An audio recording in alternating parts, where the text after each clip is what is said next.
کئی کام آپ کرتے ہیں شرعن گناہ نہیں آپ کرو.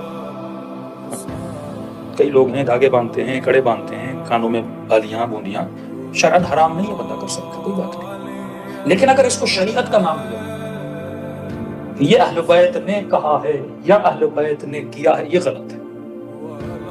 آپ کسی بھی کام کو معصوم سے جب منسوب کرتے ہو، آپ کے پاس مستند چیز ہونی چاہیے کہ یہ معصوم نے کیا تھا. اب ایک کام میں کر رہا ہوں لیکن بولوں کہ نہیں امام نے بھی کیا تھا، کیونکہ میں کر رہا ہوں، اپنی سیلف کی محبت کو پروف کر رہا ہوں کہ اسے امام کیا. تو کسی نے لکھا معصوم نے فرمایا جو کانوں میں بالیاں نہ پہنے وہ یہودی ہے. تو میں نے کہا سارے شیعوں کو تم نے یہودی بنا دیا. یہ بعض کام ہم لوگ کرتے ہیں جو واقعاً، بعض لوگ پھر ایکسٹریم لیول پہ چلے جاتے ہیں، کہتے یہ کام بھائی شریعت نے اگر کسی چیز کو منع نہیں کیا آدمی کر سکتا ہے. کئی مومنین ہیں چاندی کی چینز پہنتے ہیں، بہت سارے کام کرتے ہیں، شرعن حرام نہیں ہے، مرد چاندی پہن سکتا ہے، سونا اس پر کیا ہے.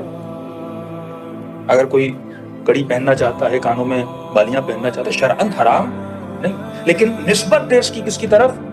معصوم کی طرف. کہ آپ کو چھوٹی چھوٹی چیزیں معصوم کی یاد رہ جاتی ہیں لیکن حسین کی نماز یاد نہیں، جو واجب ہے.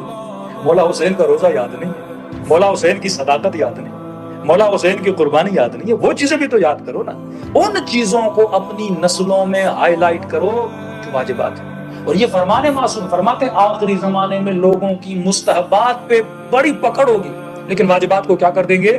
ترک کر دیں گے. میں نے دیکھا ہے بعض لوگوں کو کہ زیارت عاشورہ اس بندے کی قضا نہیں ہوتی، یعنی واجب کر دیا اس نے کہ میں نے ڈیلی زیارت عاشورہ پڑھنی ہے، لیکن نماز بندے کی قضا ہو جاتی ہے.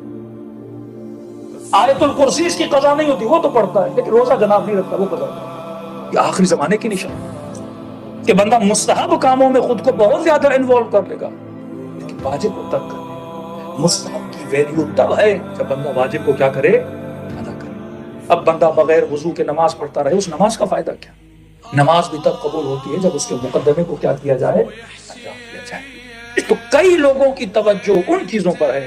یہ آپ کو زیادہ تر نظر آتا ہوگا وہاں پر سعودی عرب میں کی زیادہ نظر آتی ہے. آج ایک مومن ملا کہ ہمارے آفس میں بحث ہو گئی. تو ایک انگریز تھا، اس نے، دونوں مسلمان تھے کہ رمیش شیعہ مسلم تھا، وہ کوئی سامنے وہابی مسلم تھا. تو کہا کہ آپ کے کتنے بچے ہیں؟ انہوں نے کہا ہمارے 2-3 بچے ہیں. کب آپ کے بچے پیدا ہوئے؟ اس نے کہا فلاں تاریخ کو میرے بچے پیدا ہوئے. تو کہا اس خاتون نے کہا تو کل تو آپ کی بچی کا برتھ ڈے ہے. اس نے کہا تو کہا کہ آپ اپنی بچی کے لیے کیک نہیں لے کر جاؤ. کہا ہم کیک نہیں لیتے. کیوں نہیں لیتے؟ کیک بدعت ہے.